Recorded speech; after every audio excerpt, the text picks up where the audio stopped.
What is up, Easily React fans and YouTube fans? If you can hear the frustration in my voice, it's because my last four videos have been blocked for copyright. But today is not going to be a music reaction because I'm going to try and do one more album this weekend, but if it gets blocked again, I'm over it right now, to be honest. I'm not over it entirely, I'm just over it now. If you can understand that, thank you.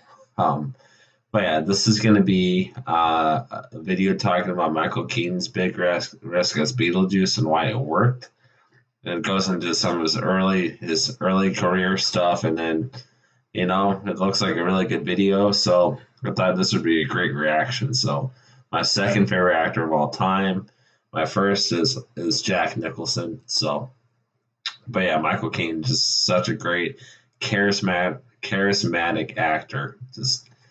And my second Michael Keaton movie is not Batman; it's actually Birdman.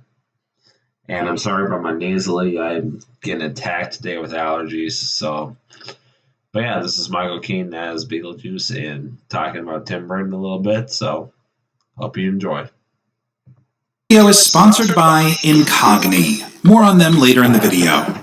Michael Keaton, Michael Keaton, Michael Keaton. I love this guy. I mean, who doesn't? He's a rare breed, an actor with a knack for improv who can flawlessly do comedy and drama, and I don't know, he just seems like a cool guy. Like he might come up to you on set and say something like, "Hey, how you doing, Michael? Hey, listen, hey, where's Crafty? All right, I'm hoping they got that trail mix, with the peanut M&Ms in it. You want something? You want a coffee? Water? I'll be right back." Hey, you want to get nuts? Come on, let's get nuts. He's one of those actors that's like, it's hard to single out one role of his. His career is like the Rumours Fleetwood Mac album, only he's his own love triangle. But for the sake of this video, I just want to dig into his performance as Beetlejuice, a personal favorite of his in terms of how wild and exploratory he could be, and at 74 years old, 36 years later, he's brought him back from the dead. Now's my chance. And it's a stacked cast, man. With some of the originals, you got Catherine O'Hara, Winona Ryder, you've got newcomers Jenna Ortega, Justin Theroux, Monica Bellucci, and the Devil. And plunges right through your gullet! On a serious note, everyone, I just want to apologize right off the bat because I will be saying Beetlejuice multiple times in this video. I just said it again, and as we all know, if you say his name 3 times, he does appear. So hopefully by the end of the video, we'll have put him back. It's like counting the number of pen clicks of Boris's exploding pen in GoldenEye. Beetlejuice. He's here. The juice is loose. I'm gonna make you so happy. But real quick, you ever been buzzing around minding your own business when you get some weird spam call or email and Hey, you. Skip it. and they ended up getting all my them. Photo on my Backfocus annual plan. Backfocus, our boy Keaton here, sent off an annual plan. A little background on our boy Keaton here. For those of you who don't know, he got his start in Pittsburgh, and one of his first jobs was as a crew member and occasional actor on Mr. Rogers' Neighborhood. He would help break down the set and even ran the trolley. And as Mr. McFeely actor David Newell put it, Fred Rogers was one of the first people to really notice Michael's talent. He said, "I'll tell you something, that Michael Keaton is going to be a star." And he saw that. Fred could tell that this guy had it to be a movie actor, a star. While he was working for Rogers, he did stand-up. My sister had this wind down. My mother would have to say the slightest little thing, she'd go into her reaction, which would be, "Don't you think that skirt's a little short?"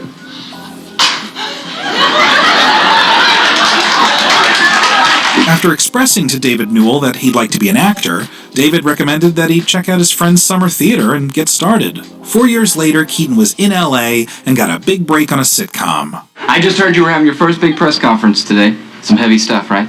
You need a few opening jokes. I'm your man. Listen, I'm leaving now, but I just want you kids to know that you're beautiful people. And I really mean that. From the bottom of my heart. Hasta la vista, huh? That's Spanish for ciao. Comedy continued to be Keaton's strong suit, especially improv. All right, I'll improvise. Okay, all right. All right, wait, Yeah, you work on that. His first major film, Night Shift, had a lot of it. I'm sorry, I must have left my money at home. In my other pants, I think. There you go. 4.90 or 5. Keep a dime, it's all right. Take it easy. As Bill Blaze Jowski, a manic, hustling guy who convinces his friend to use their morgue as a headquarters, it's an organization for ladies of the night. You know, a lot of times it'll help you to understand a word if you break it down. So let's do that now, shall we? Pros doesn't mean anything. Forget about that. Tit, I think we all know what that means. Keaton's loose, fun energy and talent for ad-libbing was perfect for the role. You don't care about what happens to Belinda. You don't care about what happens to the Girl Scouts of America. America, I'm fed up, man. I'm fed up with you. I wash my hands and my feet of you. Trim that. Later in his career, Keaton did even more improv in the comedy The Other Guys as police captain Gene Mauch. Don't go chasing waterfalls. Is that accidental, or were you trying to quote TLC on purpose? I don't even understand the reference. You don't understand what you said? I don't know what that is. Get out. Go. Who has a second job at Bed Bath & Beyond. The new bath mats are in. One more thing. We got a serial rapist in Crown Heights. Oh, jeez, I'm sorry. That's from my other job. Ignore that. Forget that. Well, don't ignore it. If you live in Crown Heights, walk in pairs. I love the outtakes of this movie, where you can clearly see Keaton just trying stuff out during his morning meeting with the employees. Please, stop talking about your near-death experience on the Staten Island ferry, okay? That white light, that just scares people. That's not what the beyond means. We're talking about bed, bath, beyond, like down the hallway in the utility closet, not like in other lands, not like in the afterlife. So back to the early 80s, Keaton continued making a name for himself as a comedic actor. You got Night Shift, was great, and then he just exploded after Mr. Mom. I'll trade you my kid for yours. Thank you. Eventually, director Tim Burton wanted to meet with him to discuss a script that he wanted to direct, Beetlejuice. In multiple interviews, Keaton recalls these initial meetings with Burton as kind of, a little confusing, if I'm being honest. I didn't understand what he was talking about. Really? I had no idea what he was talking about, but I liked him. Yes. I went, wow, this guy's something. As I said, I wish I could do it. You seem like a really nice guy, and I know you're creative, but I don't know what I don't get it. Eventually, Burton told Keaton something about the character of Beetlejuice that stuck with him, that he's a man who exists out of time and space. That got the wheels turning, and Keaton took a night and played around with it. And then I thought of an idea of teeth, and I thought of an idea of a walk, and I knew it had to be energy in it. And I said, I don't know. And I called him and said, I got an idea, and I don't know if it's going to work or not. So let's just go do this thing. It's always interesting hearing how actors create a memorable character. It's showtime. Here's what's gonna happen. Whoever controls this. You get to learn exactly why a character moves or talks a certain way, what informs their behavior. What's pretty funny about Beetlejuice is that there kind of wasn't a reason for any of it. It all just came from this gut feeling from Michael where, he just thought it was funny. The walk, I don't know. I just wanted to do a dumb walk. I just felt like doing a silly walk. And he had the stripe thing and the pale in the eyes and the voice. I have no idea. I mean, when I think about it, I think there's something seriously wrong with me. Because I swear to God, I thought, I know what I thought. I just thought, this would be funny. Yeah. And then I said, his nose is probably broken. He's got these horrible teeth, and I liked his irreverence and his subversion, and just, I just liked it. It's an excuse to go nuts. And then, and this part to me just sounds insane, Burton hired him. They didn't do a screen test or try anything out ahead of time. Like, that was it.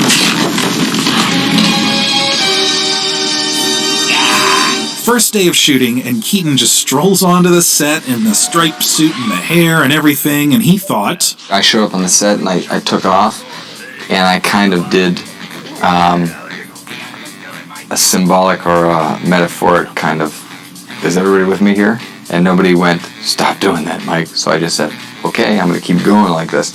So I just kept going, and you hope that in the end, you don't look at it and say, well, I certainly chose the wrong road there. The character keeps his pitch. You know, once you get inside him, he runs you, you know, and then he starts to talk, speak. And so, you know, it's almost not not really your choice anymore. Just give it up. Another big influence on the character of Beetlejuice was 3-time Oscar-winning makeup artist V. Neal. And we talked about her genius already in our Pam Ferris video. One of her Oscars is from her work on Beetlejuice. Michael collaborated with her, giving her a background of the character, which then informed her creative decisions as a makeup artist. I want hair that looks like I stuck my phone in an electrical outlet. And in the great V. Neal wardrobe, I said, I want mold, because Tim said he lives like under rocks and stuff. I said, I want mold somewhere.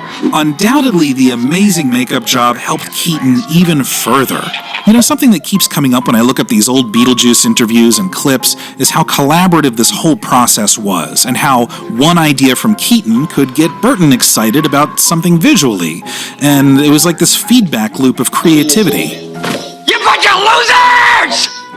You're working with a professional here! Nice model! What also made the production very freeing was that, according to Burton, they didn't have any studio execs breathing down their neck telling them what to do. It was so weird, I didn't get a lot of notes because they didn't know what to say about it. By the time everything wrapped, Keaton estimates that about 90% of his lines were improvised. Oh, come on, don't go yet. Hey, guy, come on. We're simpatico here. Look at us. Huh? We even shop in the same store. Hey, hermano.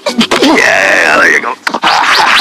Another thing about Beetlejuice is how odd the script was. Like, it didn't follow the normal beats of a story, which is something that Burton liked about it. It was the exact opposite of everything else I'd gotten.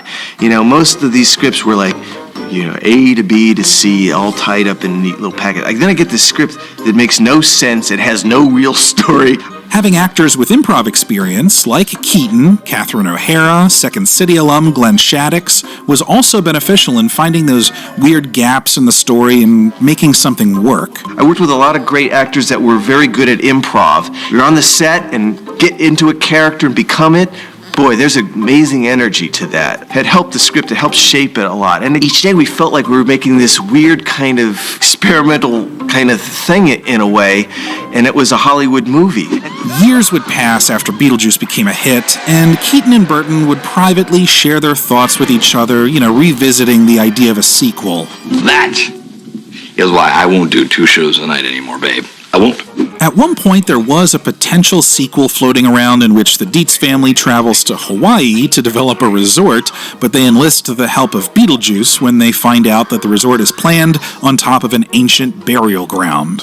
It was, of course, called Beetlejuice Goes Hawaiian. To which I was like, really, didn't we say all we needed to say with the first Beetlejuice? Must we go tropical?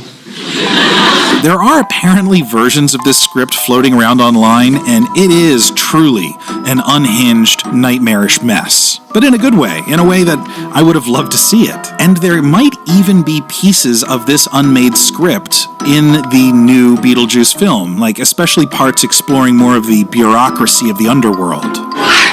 Here it is. There you go. I'm telling you, honey, she meant nothing to me. Nothing at all. Over the years, as Keaton and Burton would revisit the idea of a sequel, they agreed on a few rules that would dictate whether or not they would want to do it. Number 1 was don't move forward unless it had a solid script, which makes sense. Number 2, keep the effects as practical as possible. Because, hey, everybody likes hanging out with each other on set, you know? We don't want to have full conversations with little dots and tennis balls. And also, that stop-motion feel, there's a nostalgic element to it. It just feels like Tim Burton's signature. And number 3, keep the screen time of Beetlejuice to a minimum. That last one was something that I was concerned about, but it actually goes to show you how deeply they thought about all this. If I'm in it maybe a minute longer than I was, that's it. If I'm in less, in other words, I'm only in the first one for 12 minutes or something like that. Is that right? Yeah, I'm in it for a very short time. I said, we can't, do more. I mean, look, it's 36 years later. This movie was not made impulsively, but I'm pretty sure there's going to be more screen time for Beetlejuice. I mean, this is such an iconic character, I feel like people would just want to see more of him. He was in about 17 minutes of the original 92-minute movie. That's like 18% of the running time. And the movie was named after him. So, my theory is that because the sequel is called Beetlejuice, his screen time will be doubled to a whopping 34 minutes. I don't know, is that too much juice? Yeah, it definitely wasn't 24 minutes. I don't know. Also, just as a side note, there's something weird going on with these thumbnails for Beetlejuice 2 videos. It's a lot of weird, creepy AI-generated stuff between Beetlejuice and Jenna Ortega. I don't know, I feel like I'm getting put on some FBI list just looking at these. Having said that, this inspired me to write a prompt so AI could write a song for me about Beetlejuice and actress Jenna Ortega falling in love. Beetlejuice, Beetlejuice, Jenna's delight. They dance through the afterlife, holding on tight. From the chaos and madness, their love would bloom. In a haunted house, they build a home. Now, I'll be the first to say I haven't really enjoyed anything Burton's done for a minute. I think the last movie I really dug of his was Sweeney Todd, the Demon Barber of Fleet Street, but half of that is just I love musicals, and his style really suited the material. I will say that whether or not this movie is any good, one thing I'm confident about is that Michael Keaton will at least be good in it. And that's enough for me to at least check it out. He's been consistently funny for years, from his big break in Night Shift to a heavy improv comedy like the other guys, like he's still got it. I also trust that he and Tim Burton have such a shorthand, close working relationship. You know, how they just top one another when it comes to exploring ideas, and in the end, that's always something to be celebrated. Taking big swings at something creatively and just seeing what happens. This was the first time there was almost no pulling back. He would sometimes say more and more. And, you know, I'll go forever if you give me more and more. And I definitely have a filtering system, you know, but it didn't seem like it was necessary for this character. Yeah, it's definitely trusting a director, though. I didn't even care about him pulling me back. I just listened to what he was saying and why he was saying, yeah, that's a good idea. Alrighty, that about wraps up this video. Let me just check the Beetlejuice counter here. Command F. We're at 24, so that means 3 plus 3 divided by pi, and carry the decimal with the power of a circumference of a 4.2 diameter cylinder, subtract the square root. 24 Beetlejuices. 25 now, which means Beetlejuice, 26. He is put away with one in the chamber, all ready to bring him back, so just don't say Beetlejuice again. God damn it! As always, a special thank you and shout. Yeah, that was great. He definitely was not in the movie for 34 minutes, but what they did with the new movie, I think about it more and more since I've seen it, and I think it's great. Like, it's not as good as the original, it looks like, and I think Tim Burton tried to put a lot of stuff in there because I don't know, this might be one of his last movies he's ever going to do, the new Beetlejuice. So I was very excited for it, and some things didn't live up to the hype, but most of the stuff I loved in it, and can't wait to rewatch it and all that. And Michael Keaton was great, of course, and it's like nothing. It's like time didn't even change when he came back. So yeah, some things didn't work for me, but most of it did. That's why I gave it an 8 out of 10. And I think with a rewatch with the new mindset, I think it's going to be close to a 10 out of 10 the next time I watch it. So can't wait for that. I hope Michael Keaton is in some way more movies before he retires as well. Birdman is a great movie. Batman, I don't know if they're ever going to do a new Batman with him. He was in The Flash. But a full Batman movie as him, that would be amazing. I don't know if that's ever gonna happen. But man, I'm just like, I waited for that sequel so much, and now it's past. It's like, man, what am I gonna do now? I'm just waiting for the new Nightwish, Joker 2, the Penguin series is coming out, so I'm excited for all that. And yeah, that's a really good video.